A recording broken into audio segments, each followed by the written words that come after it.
And once you have figured out the future job or future career that you want to be in, then that can be a template to see what are the possible college majors that will help you get to that. So that's one way of choosing a college major. Welcome to day 31 of my 90-day challenge, where for 90 days I'm highlighting a college major, letting you know what it's about, what courses to expect in college, and what are some of the career paths you can get into with these degrees. But today we're doing something different. I will be sharing with you my 3 tips on how to choose a college major, and stick around, I do have some bonus tips at the very end. If you're new here, my name is Jacqify, and if you want to learn about college majors, careers, and undergrad research tips, consider subscribing and turn on the notification bell.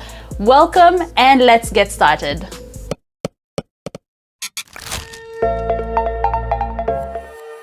Tip number 1 is to identify your interest. I know this sounds like a cliche. I'm sure you've had this 1,000,001 times, but think about it. If you didn't like something, why would you put in 4 years of your time studying it, learning it? So what do you like doing? What lights up your day when you think about it? Is it staring at the sky and mesmerizing over the sun, moon, stars, and their formation and evolution over time? Have you considered physics or astrophysics? Is it volunteering at the hospital and caring for the sick? Perhaps consider majoring in nursing, pharmacology, chemistry, or going into medical school with a human biology major. Do you love gardening or learning about plants, soil, and ecosystems? Maybe plant biology, entomology, or horticulture are the best majors for you.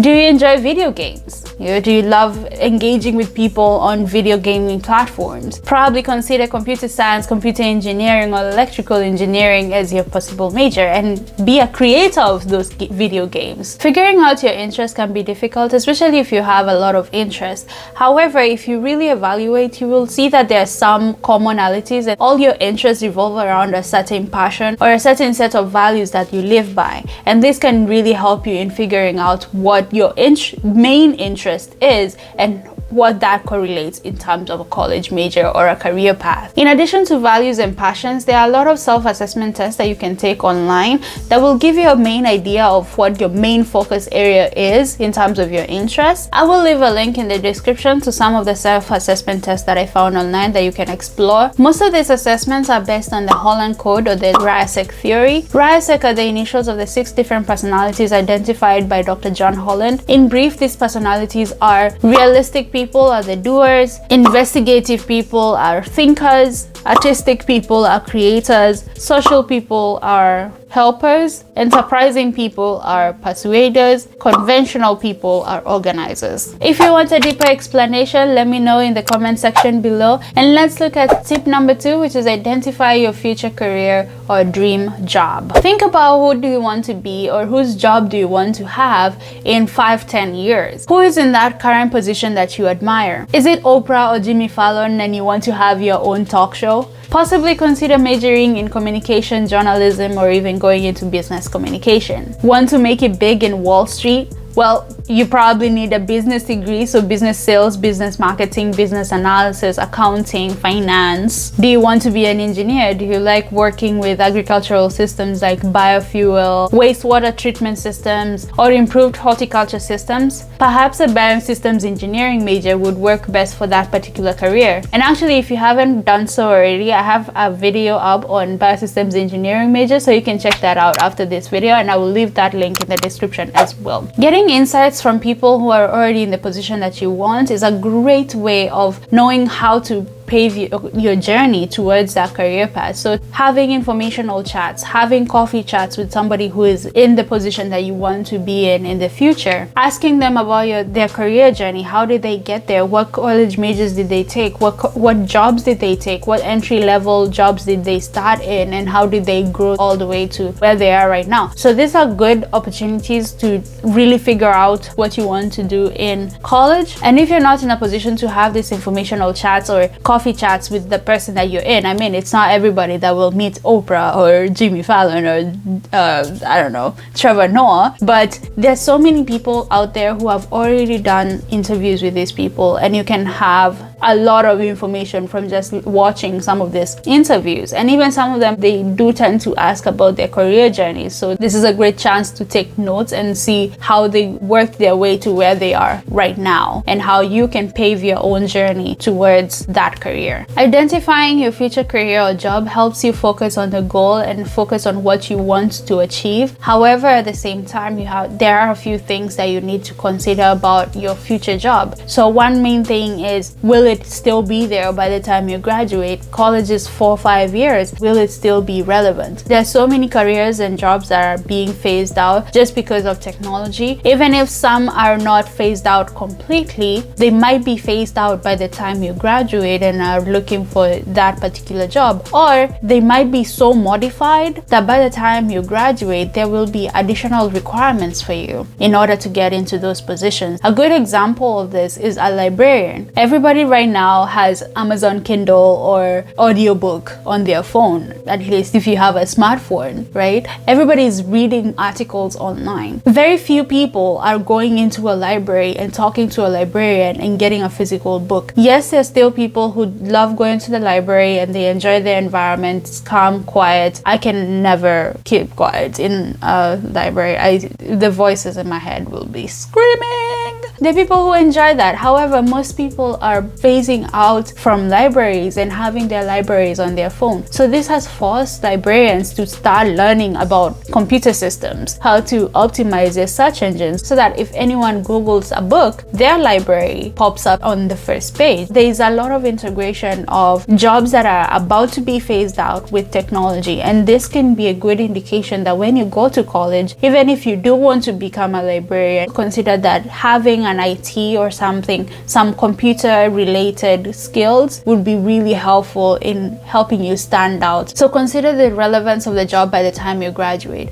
and also consider the availability, because if there are so many people graduating with that degree, then it means that you have to do something extra in order for you to stand out from the crowd. So it means probably more certification, or maybe going back to grad school and working for a master's, or having additional training, or even working during college in order to get that work experience that will gear you towards having a really good resume. Finally, consider your financial goals. What kind of lifestyle do you want to live? Yes, money is not a primary consideration, and that it shouldn't be. What you love should come first, but at the same time, have an understanding that you're in this world and you have to make a living. You don't want to be homeless, right? You don't want to live on the streets. So what are your financial goals? Do you want to make millions a year, or are you okay with working minimum wage and you will be satisfied with your life? So financial goals is also a consideration when choosing your future career. And once you have figured out the future job or future career that you want to be in, then that can be a template to see what are the possible college majors that will help you get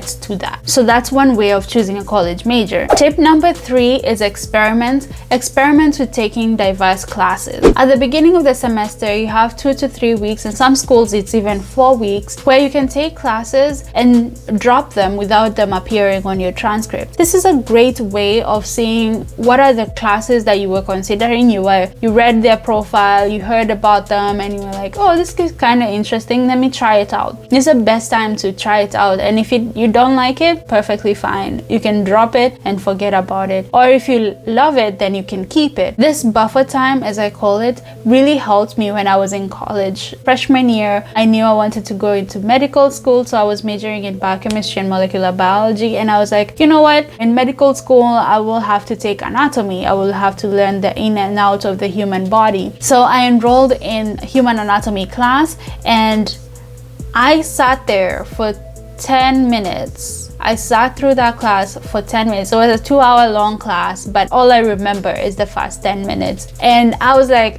this is not what I want to do. This is not for me. I don't enjoy this. This is not the language that I want to spend the rest of my life speaking. It was not good. And it's not the fault of any, professors or the school that I went to or anything, because people graduate with pre-med degrees all the time. But for me, it just didn't work. Literally that same day, I went back to my dorm room and dropped that class straight. And in that moment of clarity, I was like, I am done with pursuing medical school. It's not what I want to do. I'm going to go the research route. And that's how I got into the research track, which I am in right now as a grad student. You can have a moment of clarity just by trying out a class and seeing if it works for you. Sometimes it will be clarity on the course itself, and you'll be like, oh, this is not the class that I want. I'll take the other option. Maybe if there are two classes that are kind of similar. Or it's a clarity on the major. Take a programming class and you realize this is not what I want to do. I don't want to learn 500 levels of programming from this introduction class. I'm not going into computer programming or computer science major. Let me switch to a different major altogether. For you, it will be different, but try different courses. Experiment with the different classes. See how well they work with each other. Work with your advisor so that you can have an optimized semester, and you're not also, wasting time trying all these different classes that don't make any sense, of course. So talk to your advisor as you go through all these phases. For sticking with me till the end, the fourth bonus tip is to remain open and give yourself time to learn.